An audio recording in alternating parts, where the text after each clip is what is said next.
Chapter 6, Dhyan Yog. The Yoga of Meditation.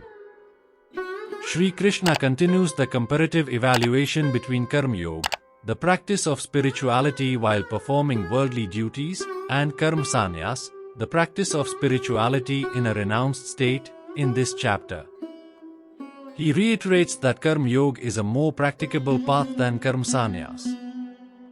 When work is done with devotion, it purifies the mind and enhances the spiritual realization.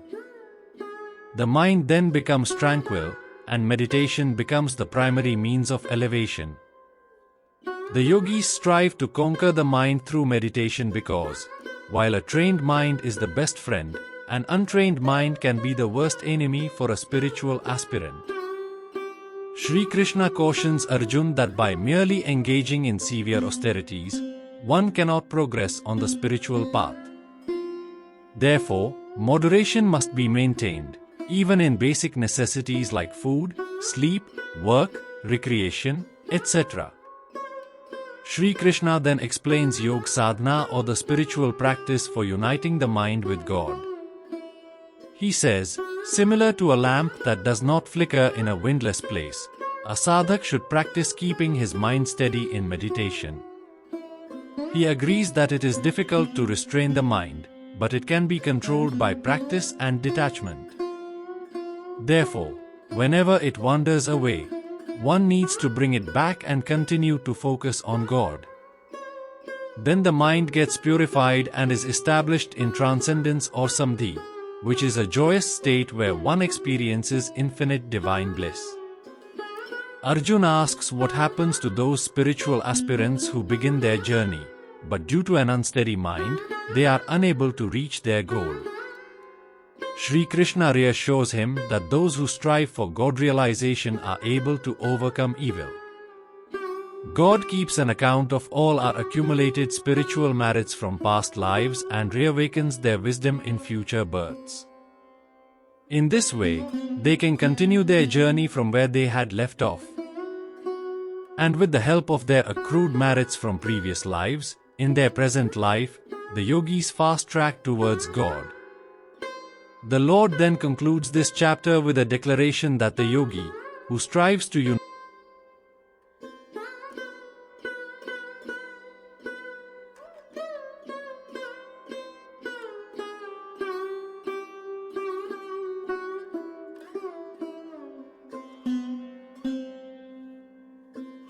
the Supreme Lord said, those who perform prescribed duties without desiring the results of their actions are actual sannyasis, renunciates, and yogis, not those who have merely ceased performing sacrifices such as Agnihotra Yajna or abandoned bodily activities.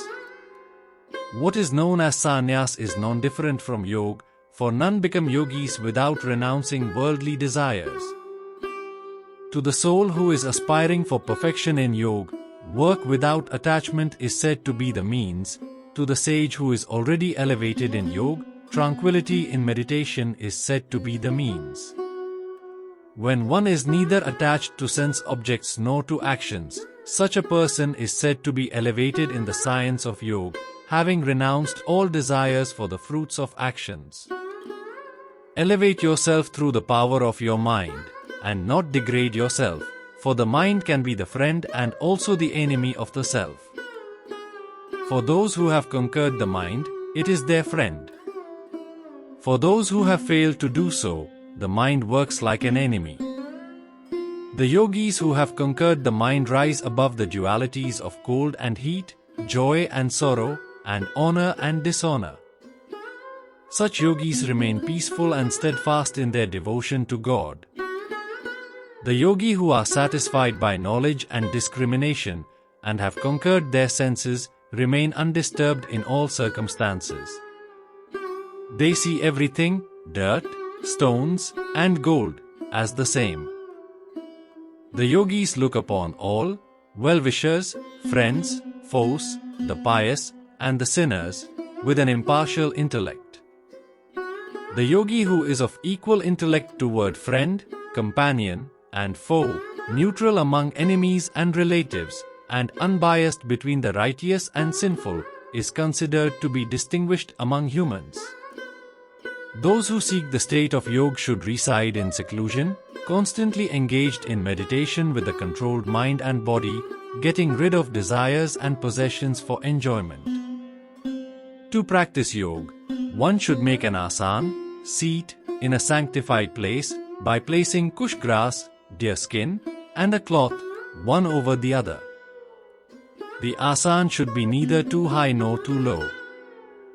Seated firmly on it, the yogi should strive to purify the mind by focusing it in meditation with one-pointed concentration, controlling all thoughts and activities.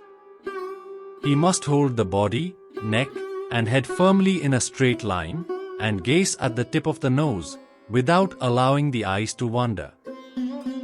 Thus, with a serene, fearless, and unwavering mind, and staunch in the vow of celibacy, the vigilant yogi should meditate on me, having me alone as the supreme goal. Thus, constantly keeping the mind absorbed in me, the yogi of disciplined mind attains nirvana and abides in me in supreme peace. O Arjun, those who eat too much or too little, sleep too much or too little, cannot attain success in yoga. But those who are temperate in eating and recreation, balanced in work, and regulated in sleep, can mitigate all sorrows by practicing yoga. With thorough discipline, they learn to withdraw the mind from selfish cravings and rivet it on the unsurpassable good of the self. Such persons are said to be in yoga, and are free from all yearning of the senses. Just as a lamp in a windless place does not flicker, so the disciplined mind of a yogi remains steady in meditation on the Supreme. When the mind, restrained from material activities, becomes still by the practice of yoga, then the yogi is able to behold the soul through the purified mind, and he rejoices in the inner joy. In that joyous state of yoga, called samadhi, one experiences supreme boundless divine bliss, and thus situated, one never deviates from the eternal truth. Having gained that state, one does not consider any attainment to be greater.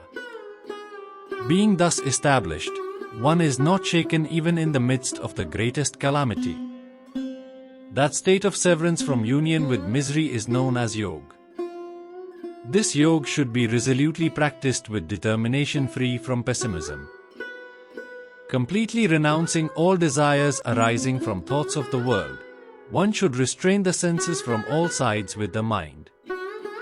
Slowly and steadily, with conviction in the intellect, the mind will become fixed in God alone, and will think of nothing else. Whenever and wherever the restless and unsteady mind wanders, one should bring it back and continually focus it on God.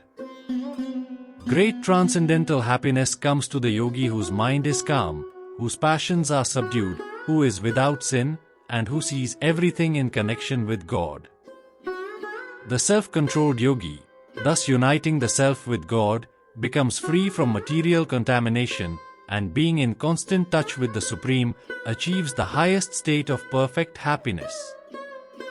The true yogis, uniting their consciousness with God, see with equal eye all living beings in God and God in all living beings. For those who see me everywhere and see all things in me, I am never lost, nor are they ever lost to me. The yogi who is established in union with me, and worships me as the Supreme Soul residing in all beings, dwells only in me, though engaged in all kinds of activities. I regard them to be perfect yogis who see the true equality of all living beings and respond to the joys and sorrows of others as if they were their own. Arjun said, "The system of yoga that you have described, O Madhusudan, appears impractical and unattainable to me, due to the restless mind. The mind is very restless, turbulent, strong and obstinate, O Krishna.